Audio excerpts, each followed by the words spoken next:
This is the Galaxy S4. It's a lot of what we heard before in rumors. We've got a 5-inch 441 ppi display. That's a 1080p display with Super AMOLED technology from Samsung. There were some rumors that it might be a Solux display.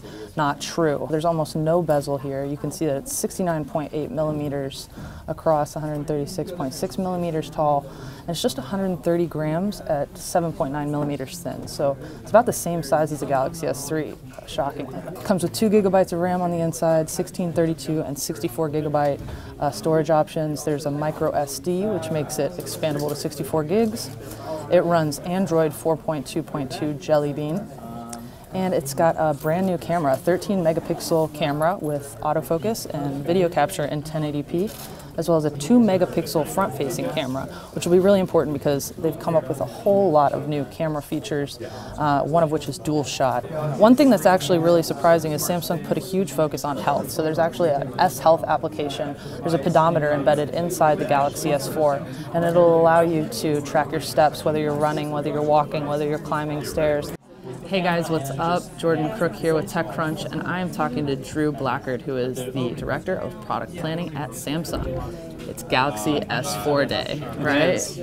It's here, it's alive and well, it's in our hands. It's a very real, light, and beautiful thing. Let's talk about some new features. One of the things that I noticed during the presentation was that there's a lot of focus on the camera app. Right. So what's new with the camera? What can we do there? We've taken the Galaxy camera, our consumer camera UI, and brought that to the smartphone for the first time. So in terms of new modes and discovery, there's this mode wheel where you can quickly go through new modes where you get a image and a text description of new modes, so you understand what it's supposed to do and how it's going to work, because there are a lot of new modes. Right. A couple examples of the new modes are, within here we have a racer shot, so if someone's kind of running in the background of a shot in front of say a tourist site or something like that, you can click on them and remove them from the image. Right. And then another cool one that we're really excited about, takes advantage of the new hardware, is the dual camera feature. So you can take dual shot is for photos of the front and back camera at the same time, and then dual record does the same thing with video. And you can select a lot of different ways to overlay it, so you can move around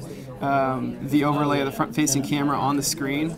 You can reposition it to any place that you want. You can also grab the corner there and resize it, which is pretty cool. And then you can flip between the two. So if I want to be the primary and have the piece out there be the secondary, I can flip it around. It's really cool for like sporting events and concerts. If you want the action up on stage or on field, you can take it and still get your reaction captured. Same deal for like a video blogger. If they're doing a product review, they can kind of be talking on screen and still have the product out in front of them. There's all kinds of new air gestures and the hover touch air view, right? Exactly. Can you tell us a little bit about what you're seeing from consumers that makes you guys want to continue all of this smart gesturing and head tracking? Yeah, I mean, so we started these, it's become kind of the story of the Galaxy family. A lot of them started on as early as Galaxy S2 with some of the on-device gestures that were using only the device. On Galaxy S3 we had things like Smart Stay, which for the first time was going off device, so you were looking at the screen and it wasn't going dark on you. On Note 2 we had Quick Glance, which you could kind of hover over the device and it would wake itself up. And so we've kind of seen a lot of great response from there, that people are interested in controlling the device in new and interesting ways. So on this one, as you mentioned, with Air View, you can kind of hover over a gallery, an email, or say a calendar invite and get more information from underneath it. We're also working with third parties, so Flipboards customize their app, so you can hover over one of the tiles there and get more information of what's underneath before you click into it. So it's kind of useful, but also new and innovative way to interact.